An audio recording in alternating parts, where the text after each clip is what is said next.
Hello friends.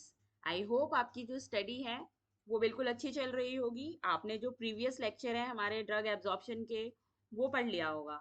ठीक है, क्योंकि आप जब सीरीज वाइज जो भी लेक्चर्स हैं वो वीडियोस हैं वो आप पढ़ोगे तभी आप आगे क्या है समझ पाओगे कि हम क्या कनेक्ट कर रहे हैं, आप समझ पाओगे। ठीक है, तो आज का अपना जो टॉपिक है, मैंने आपको बोला था लास्ट लेक्चर में कि जो ड्रग एब्जॉर्प्शन हम पढ़ रहे हैं उसके कुछ और भी पैरामीटर्स हैं जो हमने क्या करना है आगे डिस्कस करना है। ठीक है, तो इस वाले लेक्चर में, आज का जो लेक्चर है इसमें हम ड्रग एब्जॉर्प्शन के दो और पैरामीटर्स होते हैं, bioavailability and first pass metabolism, वो समझेंगे। ठीक है, अब आया बायोअवेलेबिलिटी। सबसे पहले इस बायोअवेलेबिलिटी का मतलब क्या होता है, चीजें क्या है, मैंने आपको पहले बोली है कि कुछ भी रटना नहीं है, समझना है। समझोगे तो पढ़ने में मजा आएगा, ठीक है, रटोगे तो भूल जाओगे। सबसे पहले आपको, मैंने आपको बोला है कि कोई भी एक पर्टिकुलर नाम वही क्या करता है, वो बताता है अपने बारे में। ठीक है, तो अब जब आपने क्या किया, एक पर्टिकुलर ड्रग इनटेक किया, अभी हम बात कर रहे हैं ओरल की। ठीक है, टैबलेट लिया, कैप्सूल लिया, सिरप लिया, ओरल की बात कर रहे हैं। जब आपने वो ड्रग इनटेक किया तो इनटेक के बाद आपको ये प्रोसेस पता लग गया कि जब ड्रग आपके स्टमक में जाता है तो फिर क्या होता है, डिसइंटीग्रेशन होता है, डिसोल्यूशन होता है। उसके बाद कुछ ऐसे प्रोसेसेस होते हैं जिससे वो ड्रग स्टमक के बाद आपकी ब्लड जो है, ब्लड में कैसे सर्कुलेशन में कैसे चला जाता है, वो मैंने आपको बताया था कि ड्रग के ट्रांसपोर्ट के मैकेनिज्म होते हैं।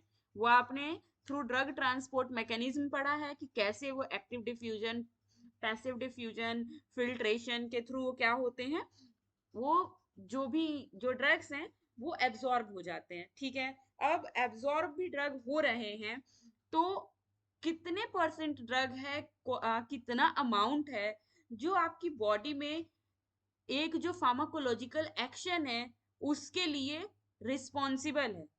ठीक है, उसी के बारे में हम पढ़ेंगे। ठीक है, तो सबसे पहले क्या होता है बायोअवेलेबिलिटी। बायोअवेलेबिलिटी क्या है, इट इज द फ्रैक्शन। अब यहाँ पे ध्यान देना, हम जब एब्जॉर्प्शन पढ़ रहे थे उसमें हमने बोला था अमाउंट ऑफ ड्रग, लेकिन यहाँ पे कौन सा वर्ड यूज हुआ है, फ्रैक्शन।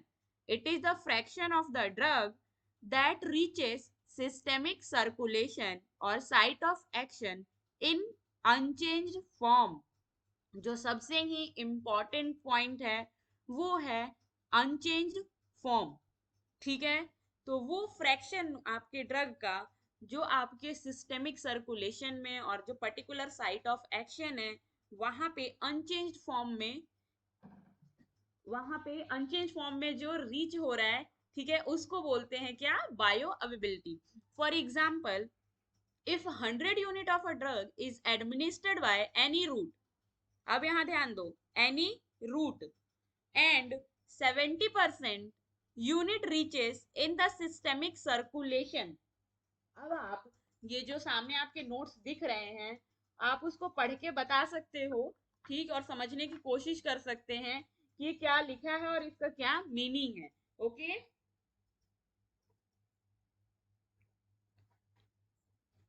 ध्यान से समझो। If 100 unit of drug is administered by any route and 70% unit reaches in the systemic circulation, then viability of the drug is 70%।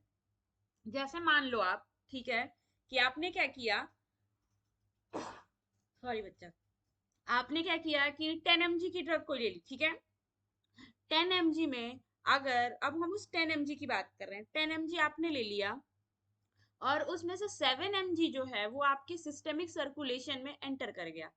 ठीक है, तो उस 10 mg को ही हम क्या समझेंगे, उसको 100% से लेंगे, और 7 mg जा रहा है मतलब कि उसका 70% है, वो क्या हो रहा है, वो आपके अवेलेबल हो रहे हैं बायोलॉजिकल एक्टिविटी के लिए।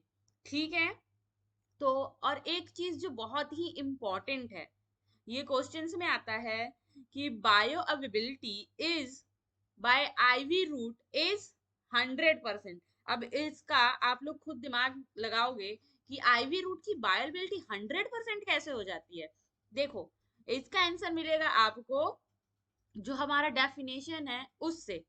It is the fraction of drug that reaches systemic circulation in unchanged form और आईवी रूट में हम क्या कर रहे हैं, जो आपका पर्टिकुलर ड्रग है उसको डायरेक्ट हम ब्लड स्ट्रीम में इंसर्ट कर रहे हैं, एडमिनिस्टर कर रहे हैं।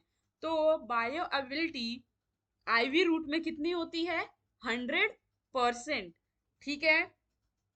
अब disintegration time and dissolution rate affect bio ability. अब आपको एब्जॉर्प्शन में इस पॉइंट को पहले ही डिस्कस कर चुके हैं कि एक टैबलेट आएगा, ठीक, उसको डिसइंटीग्रेट होना है, फिर डिसॉल्व होना है, फिर उसको एब्जॉर्ब होना है, तो टाइम लगेगा। ठीक है। तो डिसइंटीग्रेशन टाइम और डिसोल्यूशन जो रेट है वो बायोअबिलिटी को क्या करता है, वो अफेक्ट करता है। ठीक है। अब जो बायोअबिलिटी है वो कैसे पता की जाती है, कैलकुलेट कैसे करते हैं, it is calculated by relating area under curve.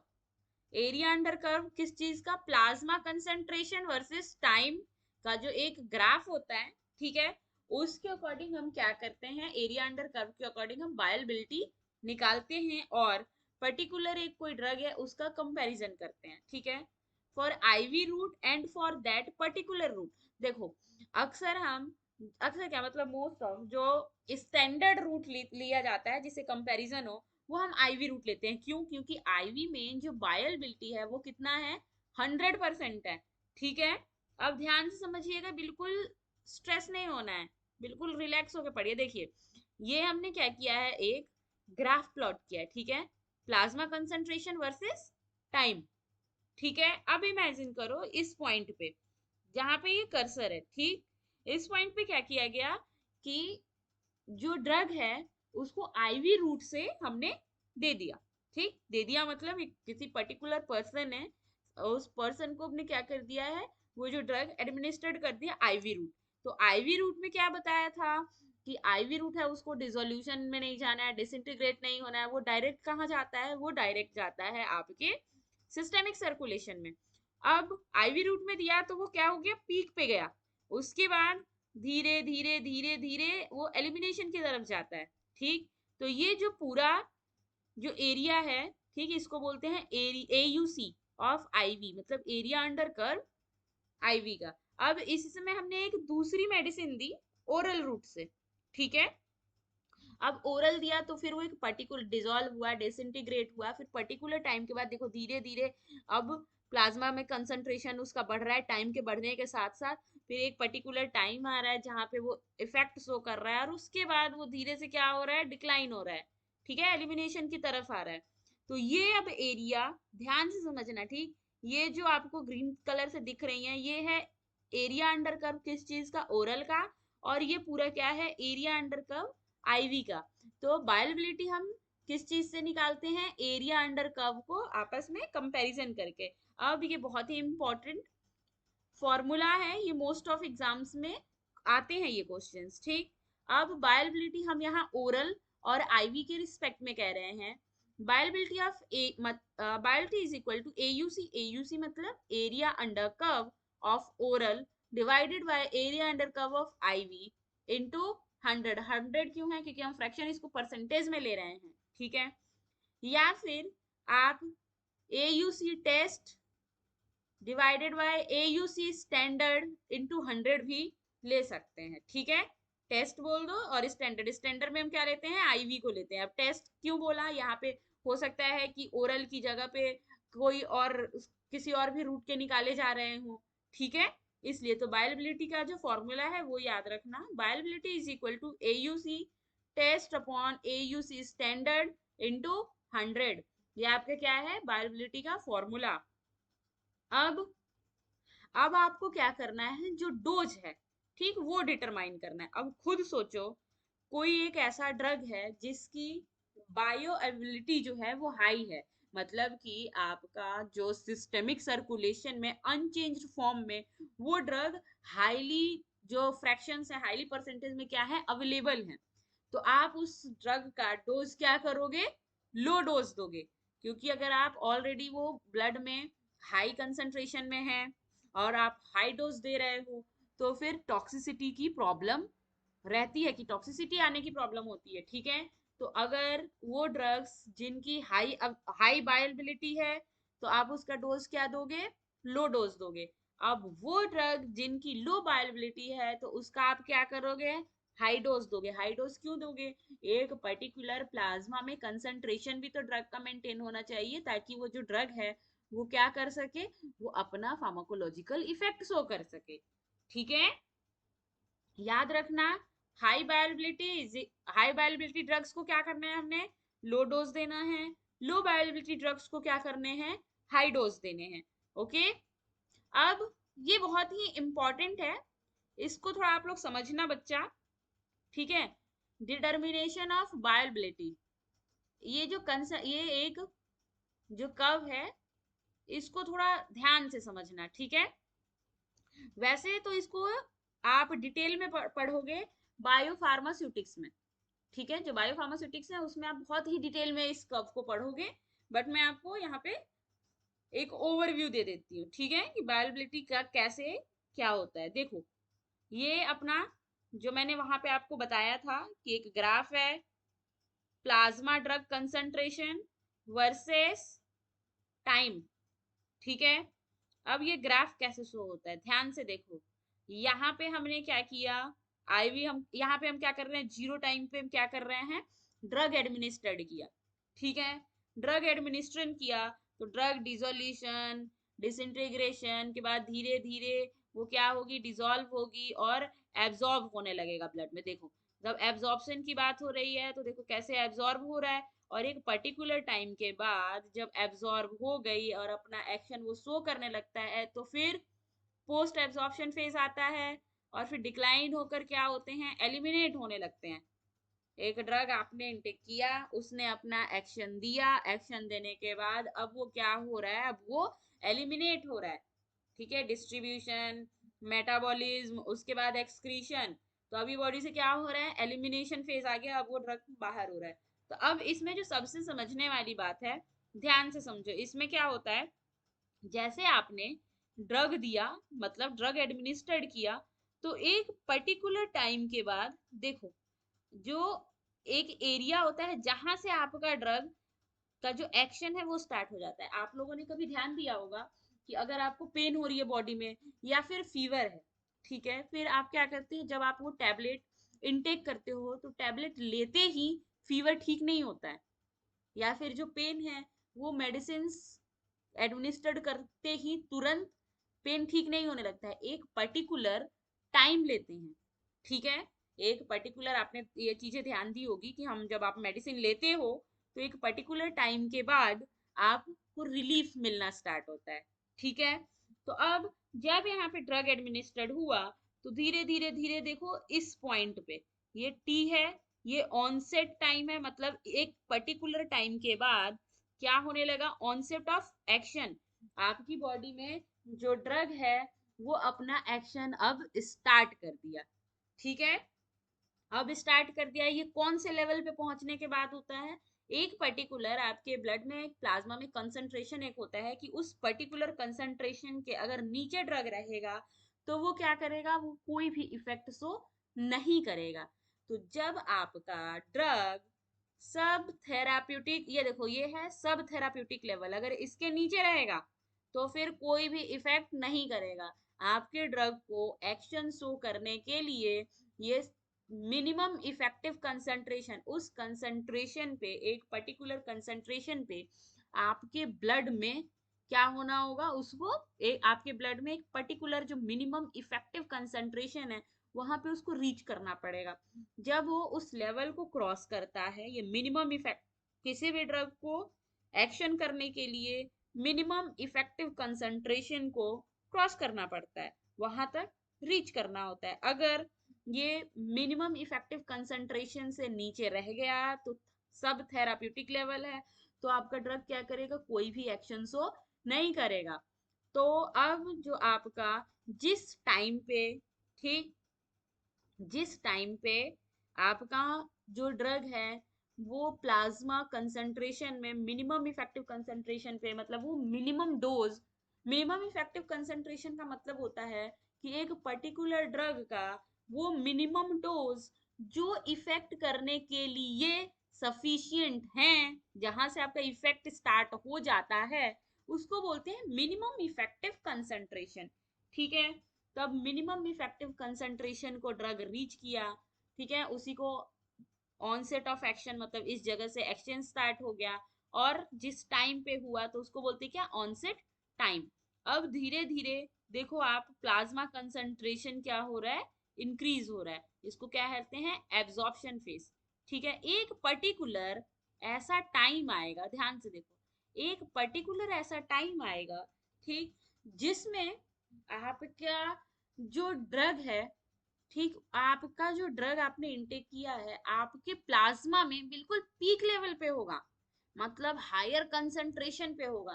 तो जिस पॉइंट पे आपका ड्रग हायर कंसंट्रेशन पे होता है आपके ब्लड में, उसको बोलते हैं सी मैक्स। ठीक है, पीक प्लाज्मा कंसंट्रेशन, सी मैक। और जिस टाइम पे सी मैक रीच होता है उसको बोलते हैं टी मैक्स। ठीक है, टाइम मैक्सिमम और कंसंट्रेशन मैक्सिमम। अब कंसंट्रेशन मैक्सिमम पे रीच होने के बाद अब पोस्ट एब्जॉर्प्शन फेस आ रहा है, देखो डिक्लाइन होने लगा। एक ड्रग हायर कंसंट्रेशन में रीच हुआ, उसके बाद उनका क्या होने लगता है, मेटाबॉलिज्म, उनका क्या होने लगता है, मेटाबॉलिज्म होने लगता है, फिर एलिमिनेशन होने लगता है। तो अब वो धीरे धीरे धीरे धीरे देखो डिक्लाइन हो रहा है। डिक्लाइन होने के बाद फिर से देखो वो पर्टिकुलर ड्रग सब थेराप्यूटिक लेवल में आ गया और फिर एलिमिनेट हो गया। आप ऐसे देखे होगे कि एक पर्टिकुलर ड्रग आपने लिया, बुखार उतर गया, फिर कुछ टाइम बाद, 6 घंटे बाद, 7 घंटे बाद, 4 घंटे बाद, 8 घंटे बाद, होता है ना कि आपने दवाई खाई थी लेकिन बुखार फिर से आ गया, फिर आपको दोबारा दवा खाना होता है, क्योंकि वो जो ड्रग अपना मैक्सिमम, आप मैक्सिमम क्या है, अपना अपना फंक्शन किया, उसके बाद फिर से वो कहाँ आ गया, सब थेरापेटिक लेवल में आके आपकी बॉडी से एलिमिनेशन में आ गया। तो आपको अब दोबारा उस कंसंट्रेशन पे जिस पे इफेक्ट कर रहे हैं वहां जाने के लिए क्या होगा, दोबारा मेडिसिन लेनी पड़ेगी। तब आपने देखा होगा कि मोस्टली डॉक्टर्स नहीं कहते हैं कि 8 घंटे बाद खा लेना, दिन में 2 बार खाना, दिन में 3 बार खाना। जो मेडिसिन देते हैं डॉक्टर, वो किस चीज के बेसिस पे देते हैं, यही ये जो बायोबिलिटी है, इसी बेसिस पे जो मेडिसिन हैं, हर ड्रग का अलग एक रेंज होता है, डोज होता है। ठीक है, अब ये चीज पता लग गया, मिनिमम इफेक्टिव कंसंट्रेशन। अब मिनिमम इफेक्टिव कंसंट्रेशन के बाद एक होता है क्या, हाई लेवल पे होता है maximum safe concentration. Maximum safe concentration का मतलब एक ड्रग का पर्टिकुलर इतना अमाउंट ब्लड में आप यूज कर सकते हो डिजीज के लिए, वो टॉक्सिक इफेक्ट नहीं होगा। कभी आप देखते हो ना कि कोई ड्रग है वो 650 mg भी है, 1000 mg भी है। आप कभी ये चीज ऑब्जर्व किए होगे कि एक पर्टिकुलर ड्रग है 500 mg में मिल रहा है, 300 mg में मिल रहा है, 650 mg में मिल रहा है, 1000 mg में मिल रहा है, लेकिन वो क्या कर रहा है, ज्यादा बैड इफेक्ट नहीं कर रहा है, क्योंकि वो उसका किस रेंज में है, वो सेफ, मैक्सिमम सेफ कंसंट्रेशन में है। लेकिन अगर वो ड्रग मैक्सिमम सेफ कंसंट्रेशन को पार किया तो मैक्सिमम सेफ कंसंट्रेशन के ऊपर क्या है, टॉक्सिक लेवल है, तो फिर वो ड्रग क्या करने लगेंगे, अपनी टॉक्सिसिटी सेफ जो है वो शो करने लगेंगे। अब यहाँ एक क्वेश्चन आता है कि what do you understand by therapeutic range, ये थेरापेटिक रेंज क्या है, तो देखो थेरापेटिक रेंज क्या है, थेरापेटिक रेंज किस चीज के बीच का है, मिनिमम मैक्सिमम सेफ कंसंट्रेशन और minimum effective concentration. Maximum safe concentration, minimum effective concentration के बीच का ये जो रेंज है वो क्या होता है, थेरापेटिक रेंज का। कि एक ड्रग को ट्रीट करने, एक ड्रग को किसी डिजीज को ट्रीट करने के लिए जितने डोज में वो क्या कर सकता है, वो कम डोज जिससे वो इफेक्टिव हो सकता है, और वो हायर डोज जहां तक वो सेफ है, ठीक, उस बीच के रेंज को हम कहते हैं क्या, थेरापेटिक रेंज। ठीक है,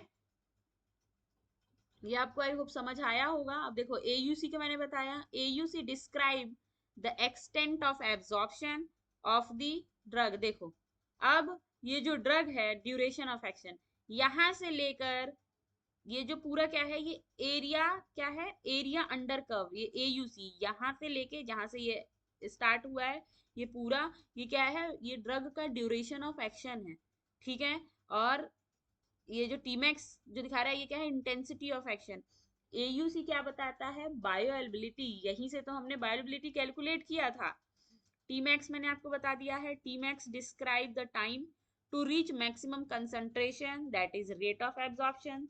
सी मैक्स मैंने आपको बताया, C max describe maximum concentration. अब फैक्टर्स अफेक्टिंग बायोलेबिलिटी, ये मैंने आपको बताया था कि फैक्टर कौन से फैक्टर्स हैं जो बायोलेबिलिटी को क्या करते हैं, अफेक्ट करते हैं। पहला क्या आता है, एब्जॉर्प्शन। एब्जॉर्प्शन क्या होगा, increase absorption, increase bioavailability, decrease absorption, decrease bioavailability. जब किसी पर्टिकुलर ड्रग का एब्जॉर्प्शन ही नहीं हुआ है तो बायोलेबिलिटी कहाँ से होगी, तो एब्जॉर्प्शन अगर इंक्रीज करेगा तो बायोलेबिलिटी इंक्रीज होगी, एब्जॉर्प्शन डिक्रीज करेगा तो बायोलेबिलिटी क्या होगी, डिक्रीज होगी। अब फर्स्ट पास मेटाबॉलिज्म, अब यहाँ पे ध्यान देना है, अगर इंक्रीज होगा फर्स्ट पास मेटाबॉलिज्म तो बायोलेबिलिटी क्या होगी, डिक्रीज होगी, और अगर डिक्रीज होगा फर्स्ट पास मेटाबॉलिज्म तो बायोलेबिलिटी क्या है, इंक्रीज होगी। अब आपके दिमाग में आ रहा होगा कि ये जो फर्स्ट पास मेटाबॉलिज्म है, अब ये क्या है, चलो मैं आपको बताती हूँ कि फर्स्ट पास मेटाबॉलिज्म क्या है। देखो पहले ही आ रहा है फर्स्ट पास मेटाबॉलिज्म, मतलब कि फर्स्ट टाइम जब आपका ड्रग सिस्टेमिक सर्कुलेशन में पास हो रहा है तो उसी समय क्या हो रहा है, उसका मेटाबॉलिज्म हो जा रहा है। तो जब मेटाबॉलिज्म हो रहा है तो ड्रग का क्या हो रहा है, वो चेंज हो जा रहे हैं फॉर्म में। ठीक है, ध्यान से समझो। When drugs are administered orally, हम फर्स्ट पास मेटाबॉलिज्म जो है वो ओरली में, ओरली की बात कर रहे हैं, ठीक है, आईवी में नहीं होता है। देखो when drugs are administered orally they have to pass via, आपको पता है जब ओरली हम ड्रग लेते हैं तो गट वॉल्स के थ्रू जाएंगे। अब गट वॉल्स में, गट वॉल्स से जाते हैं वो कहाँ, पोर्टल वीन्स में। तो पोर्टल वीन, पोर्टल वीन का क्या काम है, पोर्टल वीन ड्रग के उस पर्टिकुलर अमाउंट को कहाँ लेके चला जाता है, लीवर में। लीवर क्या करता है, उस ड्रग को कुछ अमाउंट जो उसको मेटाबोलाइज कर देता है, फिर लीवर से होते हुए उसको सिस्टेमिक सर्कुलेशन में जाना होता है। तो कुछ ड्रग जो लिवर में क्या हो जाते हैं, मेटाबोलाइज हो जाते हैं थ्रू पोर्टल वीन, उसी को क्या बोला जाता है, फर्स्ट पास मेटाबॉलिज्म। ठीक है, अब फर्स्ट पास मेटाबॉलिज्म में अब ये कुछ ड्रग्स हैं, आपके ये क्वेश्चंस भी आपके कॉम्पिटिटिव एग्जाम्स में आने के पूरे चांसेस हैं। ठीक है, drugs with high hepatic first pass metabolism, और कौन कौन से ड्रग्स हैं जो high hepatic first pass metabolism करेंगे, verapamil, amitriptyline, propranolol, propoxyphene, salbutamol, nitroglycerin, methyl testosterone and pethidine. ये वो ड्रग्स हैं, ठीक है, जो क्या करते हैं, फर्स्ट पास मेटाबॉलिज्म हाई है जिनका। ठीक है, अब आप ये ट्रिक कैसे लर्न करोगे, क्योंकि ये ड्रग आप कंफ्यूज हो जाओगे। तो मैंने एक नॉर्मल सा, ठीक है, आप इसको थोड़ा सा याद करो, और उसके बाद एक छोटा सा ट्रिक बनाया है जिससे आपके हर ड्रग के जो पहले जो लेटर्स हैं, ठीक है, वो आपको याद हो जाएगा, जिससे आप इजीली अगर कॉम्पिटिटिव एग्जाम्स में आते हैं तो आप इजीली आप उसको क्या कर सकोगे, अपने आंसर को आइडेंटिफाई कर पाओगे। ठीक है, तो क्या है ट्रिक, ये है। अब समझो कि कोई लड़की है जो अपसेट है, हाँ, और वो कोई उससे पूछ रही है कि भैया तुम क्यों अपसेट हो, बहन क्यों अपसेट हो, तो वो लड़की कह रही है अपसेट होके, वो मेरे प्यारे प्रीतम पास नहीं। अब ध्यान से समझो, वो यहाँ वो वी से स्टार्ट करेंगे, वो मेरे प्यारे प्रीतम पास नहीं। अब वो वी, वी से व्रेपमेल, एम मिथाइल टेस्टोस्टेरोन, प्यारे का पी प्रोपोक्सिफेन, प्रीतम का पी प्रोप्रानोलोल, पास का पी पैथिडिन, फिर ए एमिट्रिप्टिलिन, एस साल्ब्यूटामोल, और नहीं का एन नाइट्रोग्लिसरीन। तो याद रखना बेटा, वो मेरे प्यारे प्रीतम पास नहीं, ये किस चीज का ट्रिक है, वो ड्रग्स जिनका फर्स्ट पास मेटाबॉलिज्म बहुत ही हाई है, ठीक है, उसका ये ट्रिक है। अब फर्स्ट पास मेटाबॉलिज्म तो हो गया, अब आई बात बायो इक्वेलेंस की। ये बायो इक्वेलेंस क्या होता है, बायो का मतलब क्या, बायो, और इक्वेलेंस का मतलब क्या, इक्वेलेंस मतलब इक्वली, बायो मतलब क्या, लिविंग का मतलब ये एक्टिव जो है बायोलॉजिकल सिस्टम में जो अपना एक्शन शो कर रहा है वो क्या है, इक्वेलेंट है। अब many different pharmaceutical companies can manufacture same compound, अब बहुत सारी फार्मास्यूटिकल कंपनीज हैं, वो क्या करती हैं, सेम कंपाउंड बनाती हैं, या तो with same dose as well as same dosage form. अब डोज भी सेम होगा, और ये भी हो सकता है कि उनका डोजेस फॉर्म है वो भी सेम हो। जैसे कि हम क्या मानते हैं, पैरासीटामोल को देखते हैं, ठीक है। अब पैरासीटामोल का ही अलग अलग जो फार्मास्यूटिकल कंपनीज हैं वो क्या करती हैं, वो डोज भी टैबलेट रख रही हैं, ठीक है। डोजेस फॉर्म टैबलेट भी रख रही हैं, और पर्टिकुलर जो है आपका जो डोजेस हैं वो भी सेम रख रही हैं। डोलो देख लो, वो भी क्या है, पैरासीटामोल है, ठीक है। कैलप्रोल के नाम पे आता है, और भी बहुत सारे हैं, ठीक। तो अब वो ड्रग का क्या है, इस चीज को बहुत ध्यान से समझना। If the difference in the bioavailability of these two preparation, जो सेम ड्रग है या फिर सेम डोजेस फॉर्म है या सेम डोज है, is less than 20% are known as bioequivalent. मतलब कि अगर आप दो कंपनियों के, ठीक, दो अलग ब्रांड नेम के सेम डोजेस फॉर्म ले आ रहे हो और इस AUC के साथ कंपेयर कर रहे हो, ठीक, तो अगर आपस में 20% से कम उनमें डिफरेंस है तो वो क्या है, तो उन ड्रग को हम क्या बोल सकते हैं, उस ड्रग को हम बोल सकते हैं बायो इक्विवेलेंस। आई होप आपको ये समझ आ गया होगा, ठीक है। अब अगर बेटा जी आप लोगों को समझ नहीं आया है तो आप लोग मुझे कमेंट करें, बताएं, ठीक है। आई होप आप लोगों को समझ आ गया होगा। तो बायो इक्विवेलेंस, अब जिन बच्चों को स्क्रीनशॉट लेना है वो स्क्रीनशॉट ले लो।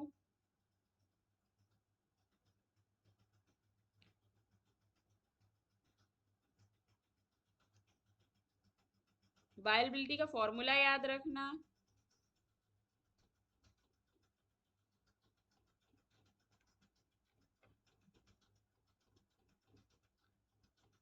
और कुछ समझ ना आए बेटा तो फिर आप मुझसे पूछो, ओके बच्चा। और ये ट्रिक कैसा लगा मुझे बताना।